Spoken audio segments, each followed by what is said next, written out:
ارباب اختیار سے یہ کہنا چاہتی ہوں کہ اس چیز کا نوٹس لیں، وہ صرف محمد کی بیٹی نہیں تھی، وہ کسی قبائلی علاقے سے تعلق رکھنے والی بچی نہیں تھی، وہ پاکستان کی بیٹی تھی، اور جو لوگ بیٹیوں والے ہیں وہ اس چیز کا احساس کرتے ہیں۔ اور میں اپنے جو قبائل محمد قبائل کے جتنے بھی بہن بھائی ہیں ان سے میں ہمدردی کا بھی اظہار کرتی ہوں، اور میں ان کے ساتھ اس دکھ کی گھڑی میں کھڑی ہوں، اور انشاءاللہ تعالی ہم اس کے لیے فرشتہ کے لیے آواز بھی اٹھائیں گے۔ اللہ تعالیٰ اس کے ماں باپ کو بھی صبر عطا فرمائے۔ اور یہ تو میرے بھائیوں بہنوں، یہ وہ والے سانحات ہیں جو انفرادی بھی ہیں، جن کا تعلق ایک خاندان سے ہے، لیکن ایک سانحہ پاکستان کے ساتھ ایسا بھی ہوا ہے جس سے 22 کروڑ عوام چکی میں پس گئے ہیں۔ یہ حکومت جو آئی ہے نالائقوں کی، نااہلوں کی، یہ بھی غریب عوام کے لیے کسی سانحے سے کم نہیں ہے۔ تو آج اگر اس سانحے کا ذکر نہ کیا جائے، ہمارے ملک کے ساتھ جو سانحہ گزر رہا ہے اس کا ذکر نہ کیا جائے تو زیادتی ہوگی۔ مجھے بتائیں، میرے بہن بھائی یہاں پر کھڑے ہیں، روز صبح جب اٹھتے ہیں تو کیا خبر سنتے ہیں؟ 10 مہینے ہو گئے میرے بھائیوں بہنوں، بہاولپور کے میرے بھائیوں بہنوں، 10 مہینے ہو گئے، ایک اچھی خبر سنی پاکستان میں؟ روز صبح جب اٹھتے ہیں تو دیکھتے ہیں جی آج بجلی مہنگی ہو گئی، آج گیس مہنگی ہو گئی، آج چینی مہنگی ہو گئی۔ یہ لیمو کیا چیز ہوتے ہیں؟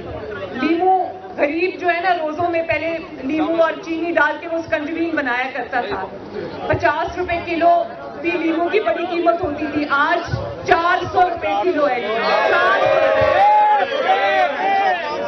500 روپے کلو ہے بہاولپور میں۔ میری آواز، میری آواز، مریم نواز، مریم نواز، میری آواز، میری آواز، مریم نواز، مریم نواز، میری آواز، میری آواز، مریم نواز، مریم نواز، وزیر اعظم، وزیر اعظم، وزیر اعظم، وزیر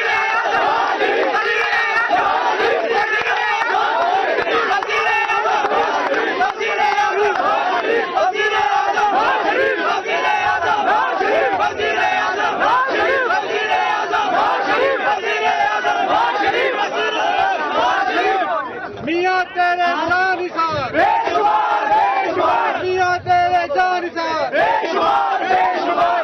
اور آپ جانتے ہیں جب بجلی کا اور گیس کا بل آتا ہے، گیس کی قیمتوں میں پچھلے 4 ماہ میں 140% اضافہ ہوا ہے۔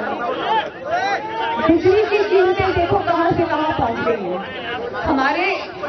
مجھے ایک عورت ملی، بھائیوں ذرا سنیں، مجھے ایک عورت ملی، غریب عورت تھی، اس نے کہا میں کپڑے دھوتی ہوں لوگوں کے گھروں میں، 20,000 روپیہ کما لیتی ہوں، مختلف گھروں میں کپڑے دھوتی ہوں۔ کہنے لگی کہ میرا بل جو ہے اس دفعہ بجلی کا وہ 25,000 روپیہ ہے۔ 20,000 اس کی تنخواہ ہے، ایک کمرہ ہے، پنکھا ہے شاید اور کوئی 2-3 لائٹس ہوں گی۔ کہتی ہے کہ مجھے 25,000 روپیہ بل آیا ہے، تو باجی ہم بل دیں، کھانا کھائیں، دوائیاں خریدیں، بچوں کی فیسیں دیں یا کیا کریں؟ تو غریب جس چکی میں پس رہا ہے، مجھے میاں صاحب نے، جب بھی میں میاں صاحب کو ملنے جاتی ہوں جیل میں، تو انہوں نے آج تک، یا پارٹی کے جتنے افراد ہیں وہ اس بات کی گواہی دیں گے کہ آج تک میاں صاحب نے نہیں کہا کہ میرے لیے آواز اٹھاؤ، یا مجھے جیل سے باہر نکلنے کے لیے، میری آزادی کے لیے یا میری رہائی کے لیے آواز اٹھاؤ، ایک بار نہیں کہا۔ اگر کہا تو یہ کہا، مجھے کہا کہ لوگوں کے دکھ درد میں جا کے شامل ہو۔ مریم باجی قدم بڑھاؤ، ہم تمہارے ساتھ ہیں، مریم باجی قدم بڑھاؤ، ہم تمہارے ساتھ ہیں، مریم باجی قدم بڑھاؤ، ہم تمہارے ساتھ ہیں، مریم باجی قدم بڑھاؤ، ہم تمہارے ساتھ ہیں، غریبوں کو ظلم سے بچاؤ، ہم تمہارے ساتھ ہیں، وزیر اعظم، وزیر اعظم، وزیر اعظم، میری آواز، میری آواز، میری آواز، میری آواز، میری آواز، میری آواز۔ میاں صاحب نے کہا کہ میں تو اس وقت آواز عوام کے بیچ میں نہیں جا سکتا. جاؤ جا کر لوگوں کے دکھ درد دیکھو جو مہنگائی کی چکی میں پھنس رہے ہیں, کاروبار بند ہو رہے ہیں, تنخواہیں اتنی ہیں یا بڑی ہیں؟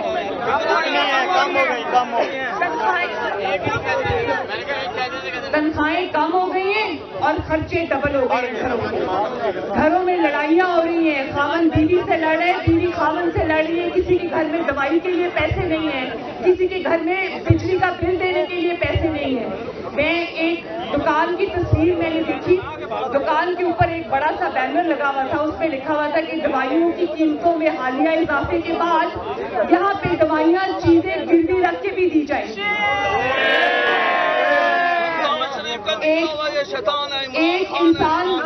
ایک انسان کا میں نے سوشل میڈیا پہ کوئی پڑھا, وہ کہتا ہے کہ میں دکان پہ فارمیسی پہ کھڑا تھا, دوائیوں کی دکان پہ, تو میں کوئی دوائی لے رہا تھا, تو ایک بوڑھا 70-75 سال کے کوئی باریش بزرگ تھے, وہ آئے, انہوں نے کہا بیٹا مجھے یہ دوائی 2 مہینے کی دوائی وہ لے کے جایا کرتے ہوں گے پہلے, تو انہوں نے کہا بیٹا یہ تو 7,000 روپے کی دوائی ہے, اس دفعہ آپ نے مجھے 10,000 کی اور 10,500 کی دوائی آپ نے دی ہے. اس نے کہا بڑے میاں قیمتیں بڑھ گئی ہیں. کہتے بیٹا کچھ رحم کرو, میرا بیٹا میرا خرچہ اٹھاتا ہے, میں کس منہ سے جا کے اس کے آگے ہاتھ پھیلاؤں کہ میری دوائیوں کی قیمت بڑھ گئی ہے تو میری جو مہینہ کا وظیفہ مجھے ملتا ہے وہ زیادہ کر دو. بیٹا میں اپنے بیٹے کے آگے ہاتھ نہیں پھیلا سکتا, تم ہی کچھ کم کر دو قیمت. تو یہ جو مشکلات ہیں, جب سے میاں صاحب کو بند کیا اور پھر ڈالر کی قیمت دیکھ رہے ہو نا, یہ جو نالائق اعظم ہے, اس کو میں وزیر اعظم نہیں کہتی,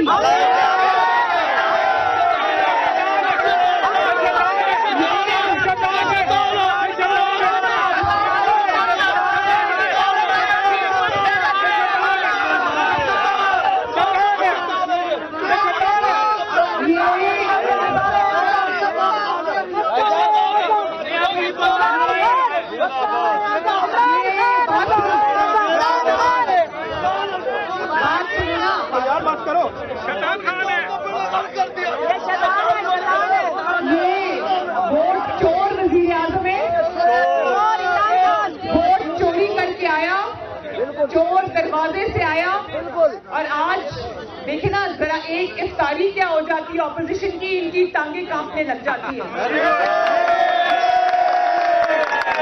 اس کی وجہ کیا ہے؟ اس کی وجہ یہ ہے کہ جو غلط کام کر کے ہمیشہ آگے آتا ہے, جو چوری کر کے آگے آتا ہے, اس کے پاس وہ ہر بات سے پھر ڈر جاتا ہے. بالکل بالکل. تو ان کی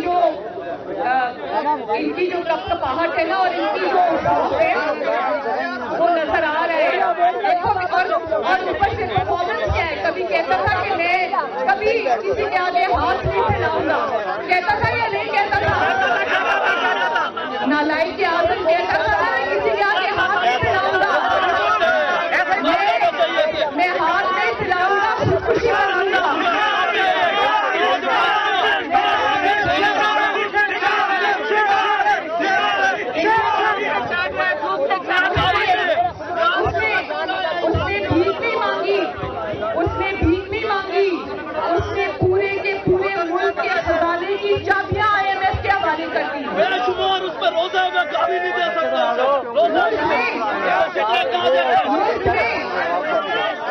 بھائی بات تو سنو نا, بات سنو, مجھے چیخنا پڑتا ہے.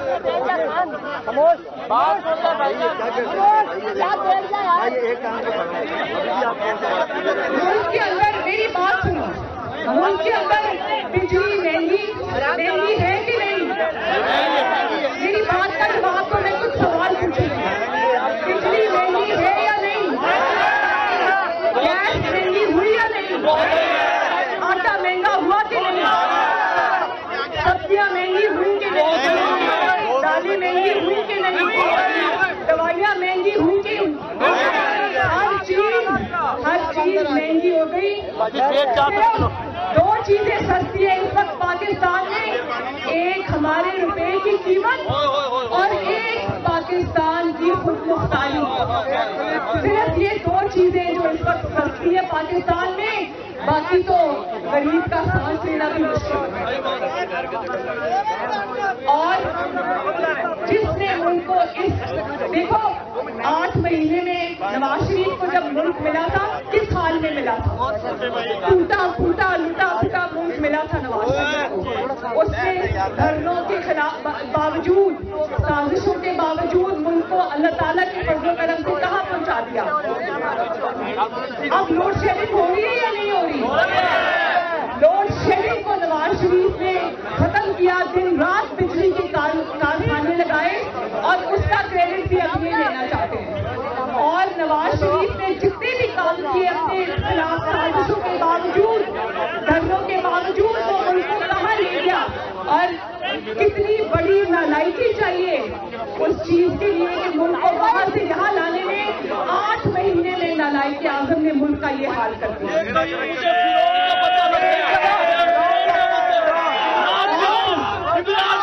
بچہ یہ وہ مسلمان نہیں ہے، یہ فرعون کی اولاد ہے. اور ایک اور بات بتاؤں، لوگ کہتے ہیں نا کہ اس کی حکومت گرانی چاہیے. لوگ کہتے ہیں نا اس کی حکومت گرانی چاہیے. میں کہتی ہوں کہ اگر اس کی حکومت گر رہی ہو، اپنے 4 بندے کھڑے کر کے اس کی حکومت کو کھڑے رکھنا چاہیے تاکہ لوگوں کو پتہ چلے اس چہرے کے پیچھے کیا ہے، تاکہ لوگوں کو پتہ چل سکے کہ یہ جو تبدیلی کے دعوے دار ہیں انہوں نے ملک کا کیا حال کر دیا. تو انہوں نے جو بلند باغ دعوے کیے تھے نا، آج ان کو اس چیز کو فیس کرنا چاہیے. میں چاہتی ہوں کہ یہ یہاں پر اقتدار میں ابھی کچھ مہینے اور رہیں، لوگ ان کے جو چہروں پہ سے پردے اتر رہے ہیں وہ پوری طرح اتر جائیں، لوگ ان کے بھیانک چہرے دیکھ لیں اور لوگ دیکھ لیں کہ جب ووٹ کو عزت نہیں ملتی، جب ووٹ چرا کر زبردستی کے حکمران کبھی مسلط کیے جاتے